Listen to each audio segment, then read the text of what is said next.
Hello everyone, very warm welcome to Dronacharya IAS. आज की इस वीडियो के अंदर हम स्टार्ट करने जा रहे हैं हिंदू के कुछ इंपॉर्टेंट आर्टिकल्स का डिस्कशन। तो चलिए स्टार्ट करते हैं। देखिए, जो आज हमारी फर्स्ट पेज पर पहली न्यूज आई है that is from Zelensky.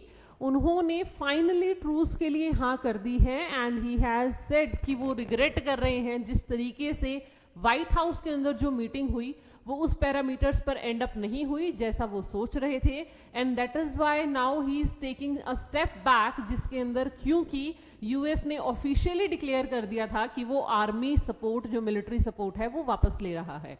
Alright, तो उस चीज के चलते दैट इज जो आपका बैक किया है डोनाल्ड ट्रंप ने, जो पूरा का पूरा यूएस मिलिट्री सपोर्ट ले लिया है, उसके बाद जो आपके यूक्रेन के प्रेसिडेंट हैं उन्होंने स्टेप डाउन करने के बारे में सोच लिया है। स्टेप डाउन एज इन इस पूरे के पूरे केस से रिलेटेड, ठीक है, जो वॉर चल रहा है उस चीज से वो बैकआउट करने वाले हैं। वो ट्रूस की तरफ बात कर रहे हैं कि that Kyiv is ready to sign the deal giving US the access to minerals in any manner। जहां पर भी वो चाह रहा है उस तरीके से यूएसए को ये अपने मिनरल्स के एक्सेस देने के लिए तैयार हैं। और जहां तक बात करें वॉर की, तो उसके अंदर भी लोगों की भलाई के लिए जो चीज़ सबसे सही हो सकती है वो करने के लिए तैयार है यूक्रेन। इस तरीके से आपको ये जो है आर्टिकल पढ़ना है। दैट इज, आप कह सकते हैं कि मोस्ट प्रोबेबली शायद अब रशिया यूक्रेन का जो वॉर चल रहा था लगभग 3 सालों से, उसको अब एक फाइनल क्लोजर मिल जाए after all these steps taking around. ठीक है जी, उसी के एम्बिट में आपने इस पूरे आर्टिकल को देखना है। अब देखिए, इस पेज के ऊपर, स्टेट्स पेज के ऊपर आपको 2 न्यूज मिलेंगी। सबसे पहले यहाँ पर छत्तीसगढ़ के अंदर, जहाँ पर जो हस्बैंड्स हैं अपनी वुमेन कैंडिडेट के नाम पर उन्होंने ओथ ली है पंचायत ने, और ये ओथ खुद पंचायत सेक्रेटरी ने दिलाई है। देखिए, न्यूज़ अपने आप में बहुत कुछ कह रही है, बिकॉज हमने देखा है कि 1/3 रिजर्वेशन जो पंचायत के अंदर मिलती है वुमेन को, वो इसीलिए दी जाती है ताकि वुमेन का रिप्रेजेंटेशन बढ़े, उनको एम्पावरमेंट फील हो, वो थोड़ा सा अपनी सोसाइटी से, विलेज की जो ग्राउंड ब्रेकिंग सोसाइटी है जहाँ पर उन्हें सिर्फ पर्दा सिस्टम के अंदर या घूंघट के अंदर ही रहने के लिए अलाउड रखा जाता है, उससे बाहर निकलकर वो डिसीजन मेकिंग की तरफ जा सके।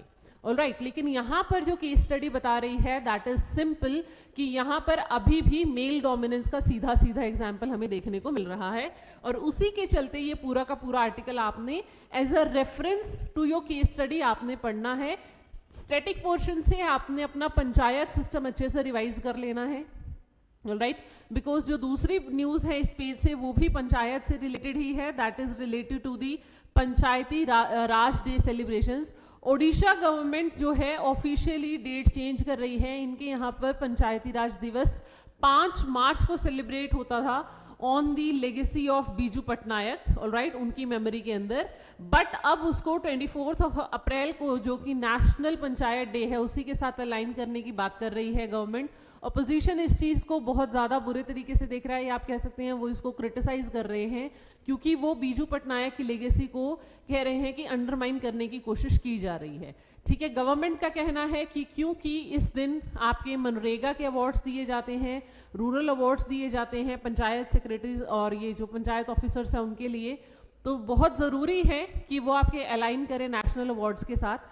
ठीक है, उसी के चलते ये पूरा सेलिब्रेशन एक दिन के रखने की बात कर रही है गवर्नमेंट, लेकिन उसी चीज़ को क्रिटिसाइज किया जा रहा है। तो देखिए, दोनों ही न्यूज़ इस पेज से आज पंचायत टॉपिक से रिलेटेड आई है, जो अपने आप में बहुत इंपॉर्टेंट पोर्शन बनाता है आपके जीएस पेपर 2 का। ऑलराइट, और ये दोनों ही न्यूज़ आपके लिए केस स्टडी का काम करेंगी। ठीक है, ये आप ये कह सकते हैं कि ये मैटर ऑफ कंसर्न है, जिसके चलते ये पूरा टॉपिक न्यूज़ में आ गया है। ऑलराइट, तो कितनी कमेटीज बनी हैं, कब कॉन्स्टिट्यूशनल अमेंडमेंट हुई, कौन सा शेड्यूल ऐड हुआ, कितने आर्टिकल्स हैं, ये सारा कुछ जो आपके स्टैटिक पोर्शन के अंदर है वो आपको आज रिवाइज कर लेना है। जैसे हमें पता है 11 शेड्यूल के अंदर एक नई ऑल टुगेदर अमेंडमेंट हुई थी हमारी 73rd, उसके बाद पंचायत का एडिशन हुआ। ऑलराइट, तो वो जितनी कमेटीज का वर्क है पहले, चाहे वो अशोक मेहता हो, बलवंत राय मेहता कमेटी हो, गाडगिल कमेटी हो, जितनी भी कमेटीज हैं आपको वो सारी एक बार रिवाइज कर लेनी है, because panchayat is the one of the most important topics in UPSC. Alright, ठीक है जी। तो उस एम्बिट में आपको पढ़ना है और मेंस के लिए छत्तीसगढ़ की ये केस स्टडी अपने दिमाग में स्टोर कर लीजिए। आप कहीं पर भी इसको एग्जाम्पल के तौर पर यूज कर सकते हैं, चाहे वो एम्पावरमेंट ऑफ वुमेन में करें या वर्किंग ऑफ पंचायत में करें, जैसे भी करें आप इसे कोट कर सकते हैं। ऑलराइट, उसके बाद देखिए नेक्स्ट जो आ रही है हमारी, दैट इज केरला स्टेट ने रेजोल्यूशन पास किया है अगेंस्ट ऑफशोर माइनिंग।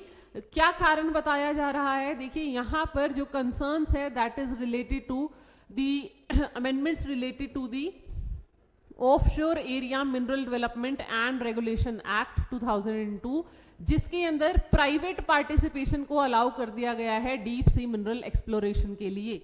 ऑलराइट, तो अब जो है प्राइवेट प्लेयर्स आके वो देख सकते हैं कि किस एरिया में ड्रिलिंग करनी है, किस तरीके से प्रोजेक्ट्स लगाने हैं, और उसी चीज को कंप्लीटली की कंसर्न बताते हुए केरला गवर्नमेंट जो है इसके अगेंस्ट रेजोल्यूशन लेकर आई है। रीजन ये है कि इकोलॉजिकल स्टडीज और आपके रिसर्च प्रोजेक्ट्स की मदद से ये चीज साबित हो चुकी है कि जो केरला की कोस्ट है वहां पर अगर शोर्स पर माइनिंग की जाती है तो जो इकोलॉजी है वो बहुत फ्रेजाइल है, उसको बहुत ज्यादा नुकसान होने के चांसेस है। ठीक है, और क्योंकि प्राइवेट प्लेयर्स आ जाएंगे तो definitely they will be looking much more than towards the profit rather than maintaining the states marine resources and the ecology portion. Right, इसी चीज को कंसर्न बनाते हुए देखिए यहाँ पर लिखा भी हुआ है, जो डिस्ट्रक्शन है वो हो सकती है to the fragile marine ecosystem while stressing that the move यहाँ पर ये चीज देखिए that the move would severely impact both fish resources and biodiversity in the deep sea. ठीक है, तो इस चीज को लेकर आपको ध्यान रखना है कि आपके प्राइवेट प्लेयर्स के एंगेजमेंट से रिलेटेड भी कंसर्न्स हैं, आपकी इकोलॉजी के रिलेटेड भी हैं, और आपकी मेरीन रिसोर्सेज से रिलेटेड भी कंसर्न शो कर रही है Kerala government. Again it is a matter of case study जिसे आप एग्जाम्पल के तौर पे पुटअप कर सकते हैं, और यहाँ से क्वेश्चन अगर आपको प्रीलिम्स में फेस होगा तो that will be on the ecosystem and ecology portion of your Kerala state. Right, इसके बाद देखिए नेक्स्ट जो हमारे न्यूज आ रही है that is from, just a second, yes, here it is, one of these pictures of Prime Minister Modi ji, that is with orangutan। ठीक है, आपका एक स्पीशीज है, ये मेन है आपके लिए वनतारा, गुजरात के जामनगर के अंदर one of its kind wild life rescue rehabilitation centre बना है। ठीक है, ये एक तरीके से आप कह सकते हैं कंजर्वेशन सेंटर भी है जहां पर अलग अलग स्पीशीज को रखा जाता है, उनके ऑपरेशन से लेके उनके रख रखाव से लेके हर तरीके की फैसिलिटीज यहाँ पर अवेलेबल है। ठीक है, ये है कहाँ पर? Vantara, that is in Jamnagar Gujarat. Ambani जो है मुकेश अंबानी, उनके बेटे का प्रोजेक्ट है ये पूरा का पूरा, जिसको पूरा पब्लिसाइज किया गया है और कल इसको ऑफिशियली पब्लिक डोमेन के लिए खोल दिया गया है, जिसकी इनॉग्रेशन की पार्टिसिपेशन में ही आपके प्राइम मिनिस्टर मोदी गए थे। ऑलराइट, तो ये चीज आपको थोड़ा सा देख लेनी है कि कहाँ पर किस तरीके से चीजें हो रही हैं। This news is definitely of much importance to us. देखिए, ट्रम्प वुड वर्ल्ड में बी अनसर्टेन, लेकिन इंडिया के लिए चांसेस बहुत अच्छे हैं अगर अपॉर्चुनिटीज सही से निकाल ली जाए तो। ठीक है, तो आपके अरुण एम कुमार जो हमारे फॉरेन यूएस के असिस्टेंट सेक्रेटरी ऑफ कॉमर्स रहे हैं, उन्होंने बोला है कि हाँ ये चीज़ डॉबलिंग है कि जिस तरीके से ट्रम्प एडमिनिस्ट्रेशन में चीज़ें चल रही हैं वो काफ़ी कंसर्निंग है। इंडिया हो, चाइना हो, यूएसए हो, मैक्सिको है, कनाडा है, सबके साथ जो रिलेशंस हैं डोनाल्ड ट्रम्प के वो थोड़े से फ्लिकरी हैं, थोड़े से आप कह सकते हैं एम्बिगुअस हैं। बट क्योंकि आजकल जो चेन्स हैं, देखिए यहाँ पर कॉम्प्लेक्स प्रोडक्ट्स की जो बात की गई है, यहाँ पर उन्होंने सीधा सीधा कहा है कि ये idea that countries can have self contained economic systems insulated from global trade is not possible in this world. ठीक है, इन्होंने सीधे बोल दिया है कि आज के युग के अंदर, आज जो वर्ल्ड चल रहा है, इसके अंदर कोई भी देश अपने आप को कंप्लीटली आइसोलेट करके कि बाकी सब अपने आप कर लेंगे, मैं अपने रिसोर्सेज खुद अपने हिसाब से पोटेंशियली यूज करके उससे डेवलप हो जाऊंगा, ऐसा पॉसिबल नहीं है। रीजन, क्योंकि आपके यहाँ पर बहुत सारे सिंपल प्रोडक्ट्स हैं जो आपके अलग अलग कंट्रीज से डेराइव किए जाते हैं। ठीक है, तो क्योंकि डेरिवेशन हो रहा है, प्रोडक्ट्स की मल्टी चेन्स, आपकी कॉम्प्लेक्स इंटरचेन्स इन्वॉल्व है, इसीलिए रीजन ये दिया जा रहा है कि क्योंकि भारत अभी एट स्क्वायर बैठा है, जैसे फॉर एग्जांपल एप्पल कंपनी का इन्होंने एग्जांपल दिया है कि एप्पल की प्रोडक्शन के लिए भारत बिल्कुल ग्लोबल सेंटर में बैठा है और इससे हमारे यहाँ कम से कम भी 10 लाख के आसपास, 1 लाख के आसपास जो है रोजगार क्रिएट हो जाएगा अगर हम इस तरीके से हमारे यहाँ फैक्ट्री लगा लेते हैं जो एप्पल के मोबाइल्स की प्रोडक्शन करे। ठीक है, तो वही चीज वो समझाने की कोशिश कर रहे हैं कि हाँ, टैरिफ वॉर एक सच्चाई है, दैट यस यूएस का अग्रेशन है जो मैक्सिको और कनाडा के अगेंस्ट, वो काफी कंसर्निंग है, बट इंडिया को अपने कार्ड्स बहुत स्मार्टली प्ले करने पड़ेंगे। और इसके अंदर one of the major concerns जो यूएसए के लिए है दैट इज इलीगल माइग्रेशन, उसको लेके इंडिया को इफेक्टिवली काम करना पड़ेगा ताकि उस चीज से रिलेटेड हम अपने आप को एक बार्टर सिचुएशन में रख सकें। राइट, सो इस तरीके के व्यूज हैं ये आपके लिए। आर्टिकल बहुत इंपॉर्टेंट है, अच्छा आर्टिकल है, जिससे आपको पूरी पिक्चर क्लियर हो जाएगी कि किस तरीके से इंडिया यूएस रिलेशन आने वाले टाइम के अंदर मेंडअप रहने चाहिए। ऑलराइट, उसके बाद नेक्स्ट न्यू पेपर पर चलते हैं। देखिए यहाँ पर आपके लिए 3-4 न्यूज़ हैं जो बहुत इंपॉर्टेंट है। सबसे पहले यहाँ पर जो हमारे एक्सटर्नल अफेयर मिनिस्टर हैं मिस्टर एस जयशंकर, वो यूके के प्राइम मिनिस्टर और उनके कैबिनेट मिनिस्टर्स के साथ मिले हैं। ठीक है, इंडिया यूके रिलेशंस के अब जो है आप ये मान के चलिए जैसे यूरोपियन यूनियन के साथ अभी हमारे जो उनका पूरा का पूरा कमीशन आया था वहाँ पर हमारी बातचीत हुई है। यूरोपियन यूनियन इस पूरे पेज के ऊपर आपको 3-4 कंट्रीज दिख जाएगी, बेल्जियम दिख जाएगी, जो इस वक्त एक कंसर्निंग सिचुएशन में है। रीजन बीइंग क्योंकि यूएसए जिसको वो अपना नेचुरल अलाय मानते थे, वहाँ से जो पॉलिसीज हैं वो हर दिन बदल रही हैं and they are keeping everyone at the same radar. तो इसीलिए हर कोई अब अपने अल्टरनेटिव्स ढूंढने लगा है जिसके अंदर वो बेहतर पोजीशन में जाना चाहते हैं बाकी देशों के साथ। राइट, तो यूके और यूएसए की फ्री ट्रेड डील जो होनी है उसके बारे में बातचीत हुई है। ठीक है, टेक्नोलॉजी सिक्योरिटी इनिशिएटिव से रिलेटेड बात हुई है। तो ये सारी की सारी जो आपकी मार्च 7 और मार्च 8 के बीच में जो मीटिंग होनी है यही हमारा एजेंडा रहने वाला है। ठीक है, देखिए यहाँ पर आपको दिख भी जाएगा, he met with UK prime minister. Alright, उसके बाद इन्होंने कहा कि फ्री ट्रेड जो है वो हमारा मेजर कंसर्न रहने वाला है जिसके ऊपर आपका बातचीत होनी है। ऑलराइट, यही चीज हमने यूरोपियन यूनियन के साथ भी देखी, वहां पर भी हम फ्री ट्रेड एग्रीमेंट साइन करने वाले हैं। मोस्ट प्रोबेबली इस साल के एंड तक वो चीज फाइनलाइज हो जाएगी। Right, so this is all about it. आपको यहाँ से ध्यान रखना है कि थोड़ी सी चीजें हैं जो आपके देशों के रिलेशंस को बूस्ट कर देंगी और किस तरीके से चेंज करने वाली है।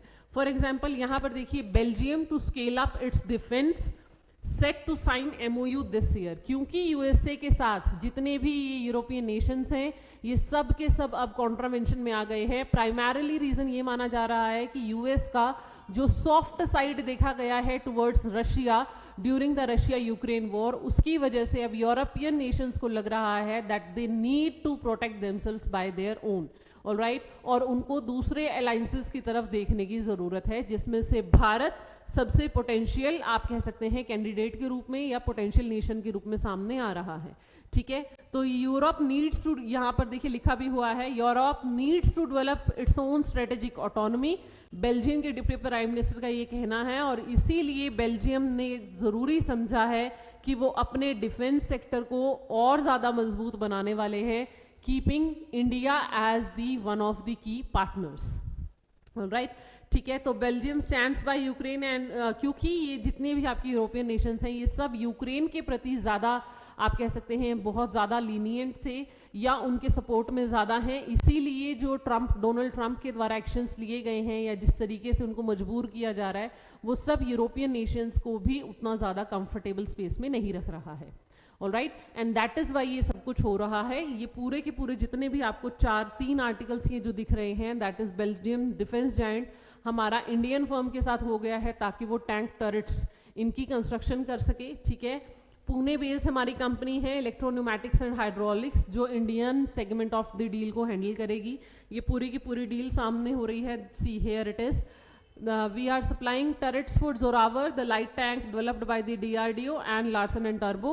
ठीक है, जो अभी भी एडवांस स्टेज के अंदर है ट्रायल्स की, और अभी बेल्जियम जो है वो और ज़्यादा कोऑपरेशन की तरफ देख रहा है कि किस तरीके से हमारे डिफेंस सेक्टर में प्राइमरीली हमारे दोनों देशों के कोऑपरेशन इंक्रीज हो सकते हैं।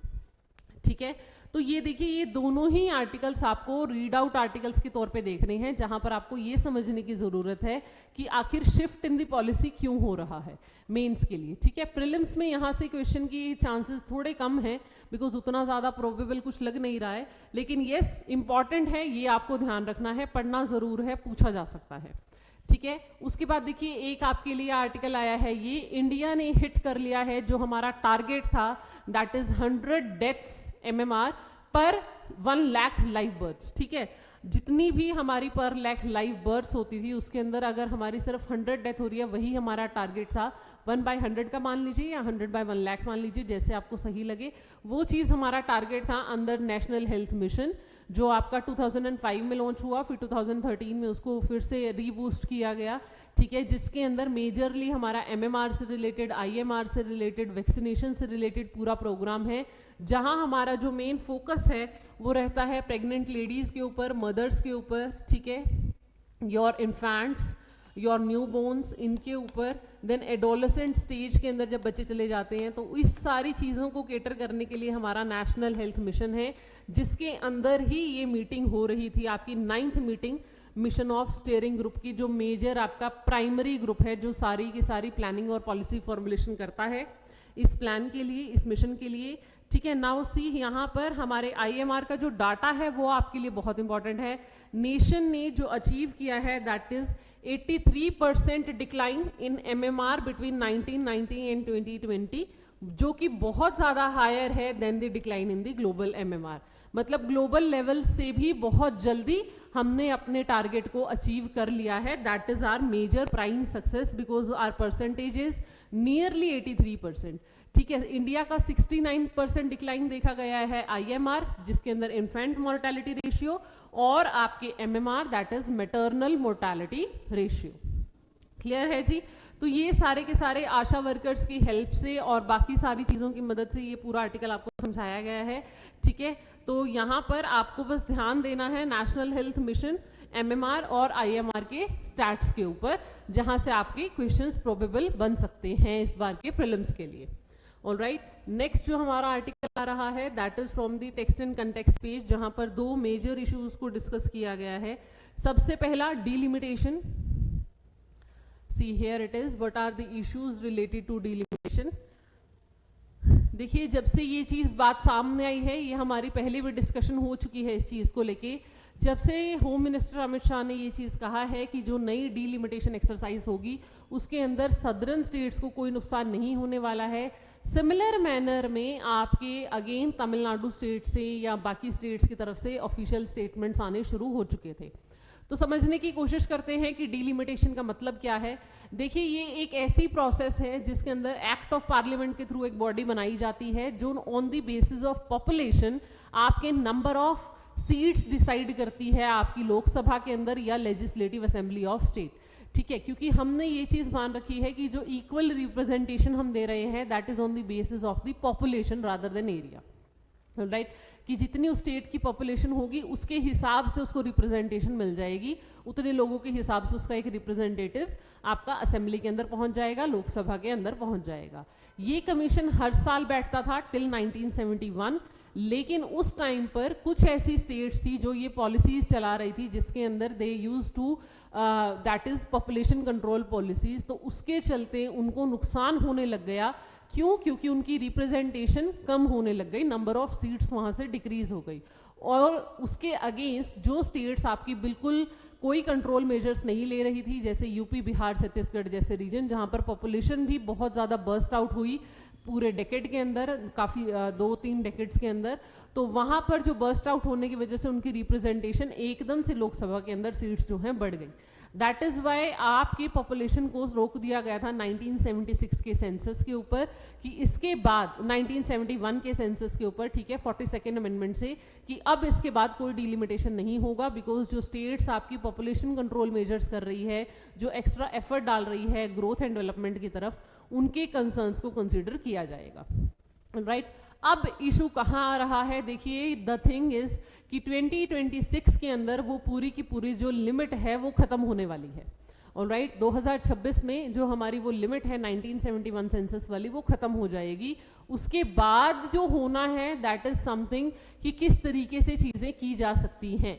यहाँ पर आपके सामने दो टेबल्स बनाए गए हैं जहां पर ये कहा गया है कि या तो आप सीट्स को वही रखें कि आप सीट्स फ्रीज कर रहे हो कि 543 ही रहेगी और पॉपुलेशन उसके हिसाब से बढ़ा दो कि इतनी पॉपुलेशन के हिसाब से एक सीट रिप्रेजेंट हो रही है, राइट जिसके अंदर आपके यूपी के अंदर जो है नेट गेन लॉस में जाएगी, सीट्स जो है प्रोजेक्ट हो रही हैं, मतलब पर्टिकुलरली सीट्स आपको उतनी रखनी है लेकिन पॉपुलेशन के हिसाब से आप नंबर ऑफ सीट्स को कम ज़्यादा कर दीजिए स्टेट्स के अंदर।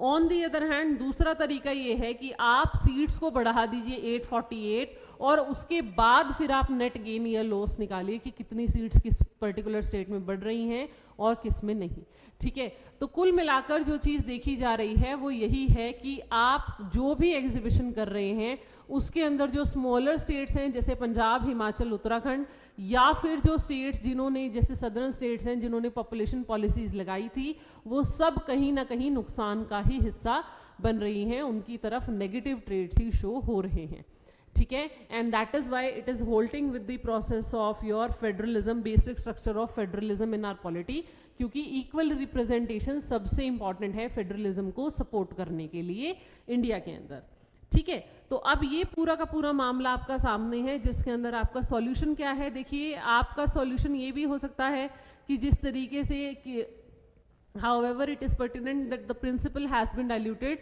now the delimitation exercise को आप main job that is sorry here it is जो MPs और लीडर्स हैं वो नेशनल और लोकल पार्टी से दोनों से होंगे, तो किस तरीके से आप रिप्रेजेंटेशन रख रहे हैं जिससे कि सॉल्यूशन सामने आ सके वो चीज़ यहाँ पर कही गई है, ठीक है। कि आपके 543 MPs जो हैं वो कैप किए जा सकते हैं एग्जिस्टिंग नंबर पे और उसके बाद फिर आप पॉपुलेशन को उस तरीके से मेजर आउट करके देख लें, ठीक है। अब इसके अंदर एक और जो की कंसर्निंग फैक्ट है वो ये आ रहा है कि क्योंकि कोविड हुआ उसकी वजह से 2021 का डाटा जो है सेंसस डाटा अभी तक रिलीज नहीं हुआ है, तो ऐसे भी अनुमान लगाए जा रहे हैं कि मे बी वो भी डाटा नेक्स्ट ईयर ही पब्लिश हो जब ये पूरा का पूरा अरेंजमेंट सेटल आउट करना है, क्योंकि डीलिमिटेशन ने ये कहा गया था जब 42nd अमेंडमेंट हुई थी कि जब आपकी 2026 तक इसको फ्रीज कर दीजिए, उस टाइम पे जो रिसेंट डाटा पब्लिश्ड होगा उसके हिसाब से डीलिमिटेशन कर दिया जाएगा,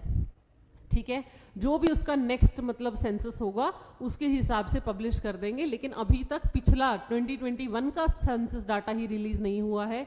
दैट इज वाई देखिए यहाँ पर लिखा भी गया है असेंबलीज ये चीज़ सोच रही हैं that on the basis of first census after 2026 हमें ये पूरा का पूरा डीलिमिटेशन करना था, लेकिन क्योंकि 2021 का ही डाटा पब्लिश नहीं हुआ है तो उम्मीद ये लग रही है कि शायद वो भी 2026 में ही पब्लिश होगा ताकि ये पूरा का पूरा सिस्टम कैरी आउट किया जा सके, क्योंकि नई पार्लियामेंट की बिल्डिंग बन चुकी है, उसके अंदर नंबर ऑफ सीट्स बढ़कर आई हैं, तो दैट इज़ वाई अब शायद ये पूरा की पूरी फंक्शनिंग उसी तरफ हो रही है कि नंबर ऑफ सीट्स को इंक्रीज कर दिया जाएगा। ऑलराइट, पहली न्यूज़ आपकी यहाँ पर टेक्स्ट एंड कंटेक्स्ट के अंदर ये है। दूसरी जो न्यूज़ है आपके पास that is related to the status of US Taiwan relations. Taiwan as we know it is 2 state theory के अंदर आता है, वो चाइना के इंटरलिंक में, ठीक है। और ये चीज़ दिखाई गई है कि पिछले काफ़ी सालों से ताइवान की जो पोजीशन है वो बहुत वल्नरेबल रही है, क्योंकि ताइवान स्ट्रेट के अंदर आपकी चाइना की इंटरवेंशन बहुत ज़्यादा रहती है, मिलिट्री प्रेजेंस बहुत ज़्यादा रहती है। इनफैक्ट जब वहाँ पर इलेक्शंस होते हैं तो प्राइमरीली वहाँ पर जो डिफेंस अटैक्स हैं वो बहुत ज़्यादा बढ़ जाते हैं, मिलिट्री इंट्रूजन बढ़ जाता है, ठीक है। ये चीज़ दिखाने के लिए कि अगर आप कहीं और निकलने की कोशिश कर रहे हैं या अगर आप इंडिपेंडेंस की सोच रहे हैं तो चाइना का मिलिट्री इन्वेजन इज इनएविटेबल, आपको वो चीज़ फेस करनी ही पड़ेगी।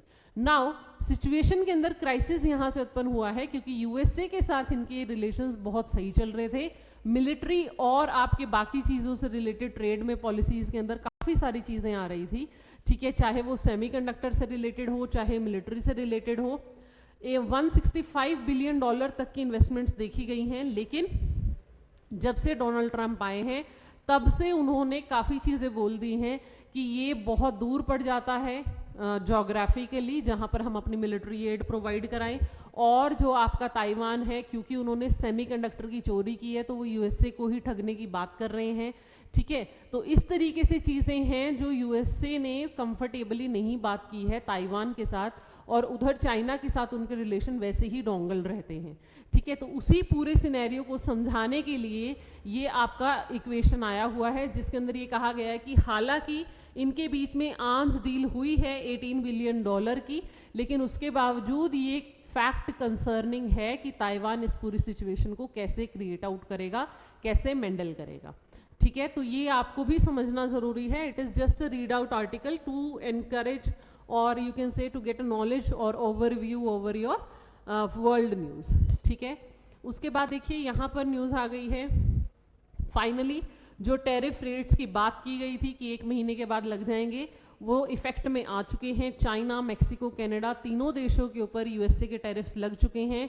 चाइना, कनाडा और मैक्सिको 25% और चाइनीज़ इंपोर्ट्स के ऊपर डबल कर दिया गया है लगभग 20%। रिटालिएशन के अंदर चाइना ने 15% कर दिया है सभी यूएस के ऑर्गेनिक प्रोडक्ट्स के ऊपर, फार्म एक्सपोर्ट्स के ऊपर, और आपके कनाडा और मैक्सिको अपने अपने तरीके से कोशिश कर रहे हैं इस पूरे सिनेरियो को काउंटर आउट करने की। ऑलराइट, तो ये चीज़ जो है now it is the official beginning of the trade war, जहाँ से टैरिफ्स की सिचुएशन क्रिएट हो गई है। बिकॉज यूएसए जो है दैट जो डोनाल्ड ट्रंप है वो कंप्लीटली कैपिटलिस्ट पॉलिसी को फॉलो अप करते हुए he is just thinking about the development of America. बाकी चीज़ों के बारे में ही इज़ सेइंग कि जिस तरीके से हमारे साथ जो रहेगा उसी तरीके से हम उसके साथ बिहेव करने वाले हैं, इससे अलग नहीं। ऑलराइट, ये पूरी की पूरी न्यूज़ उसी से रिलेटेड है, रीड आउट आर्टिकल है, एक बार पढ़ लीजिएगा।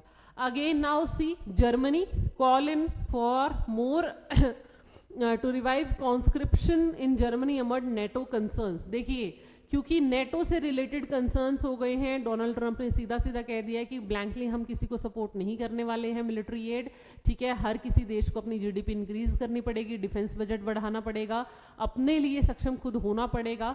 तो उन सभी कंसर्न्स के बीच में, as I told you earlier also, जैसे बेल्जियम के साथ न्यूज़ आई हुई है, सभी यूरोपियन नेशंस इस वक्त पे कोशिश कर रहे हैं कि अपने आप को डिफेंस के अंदर सेल्फ सस्टेनेबल बना सके, ठीक है, चाहे वो जिस भी किसी तरीके से हो सके। और इसके पीछे जो रीज़न है वो यही है कि रशिया यूक्रेन वॉर के अंदर अभी तक, क्योंकि यूक्रेन की बैकबोन बन के खड़ा था यूएसए, इसीलिए जो है वो वॉर इतना लंबा एक्सटेंड कर पाए शायद, है ना।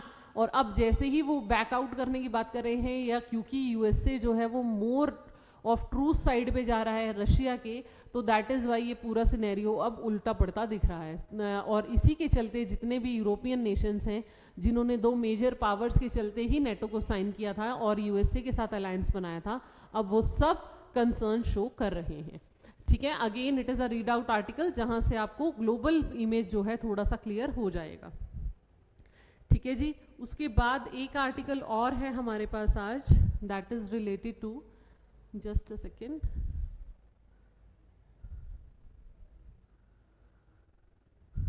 it's related to, yes, here it is, Panama की जो कोर्स से रिलेटेड हमने इतने सारे आर्टिकल्स पढ़े थे कि डोनाल्ड ट्रंप जो है वो बार बार पनामा को ट्रिगर कर रहे हैं, वो उन्हें वार्न कर रहे हैं कि आपके जो पोर्ट्स हैं वो चाइनीज़ इंटरवेंशन से ज़्यादा एनक्लोज्ड हैं, जिसके अंदर हमने स्पेसिफिकली पढ़ा था एक कंपनी के बारे में, that is your Hutchison company, ठीक है। हांगकांग की हचिसन कंपनी है जो पिछले काफ़ी टाइम से यहाँ पर होल्डिंग्स पकड़े हुए थी।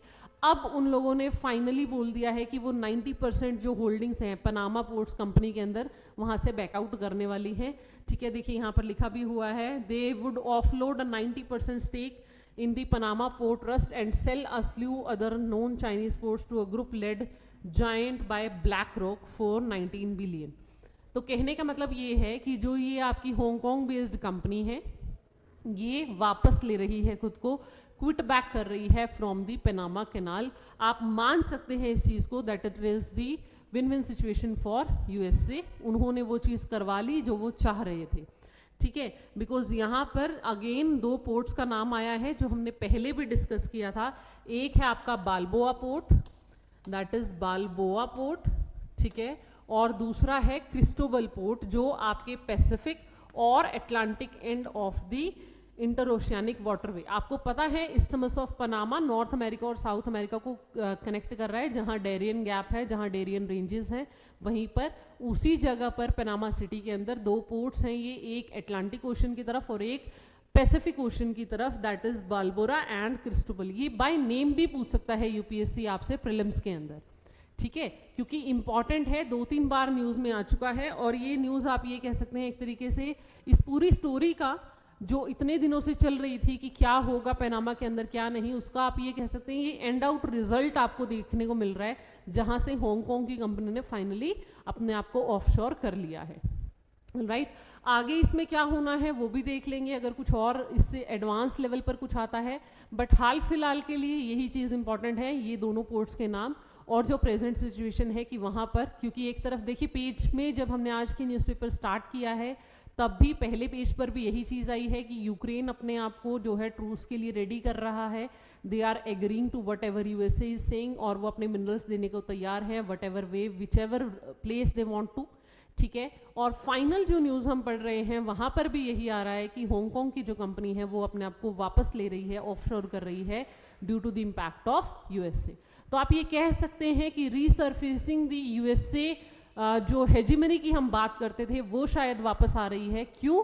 क्योंकि वो अपनी इकोनॉमी के बलबूते पर, अपने टैरिफ स्ट्रक्चर के बेसिस पर या जैसे भी मिलिट्री एडवांसमेंट की बेसिस पर they are making it clear out कि either it is America way और नो वे, ठीक है। तो ये चीज़ अभी हमें आने वाले टाइम में और ज़्यादा क्लियर हो जाएगी किस तरीके से टैरिफ वॉर आगे चलकर इंक्रीज होता है या डिक्रीज होता है या कैसी चीज़ें मेंड आउट करती हैं। और इंडिया के लिए जो आर्टिकल आज आया है कि इस पूरे के पूरे एम्बिगुअस सिचुएशन में इंडिया अपना फ़ायदा कैसे ढूंढ सकता है वो भी हमें देखना होगा, right. So that's all from today's newspaper discussion. Thank you very much for watching the video and stay tuned to Dronacharya IAS.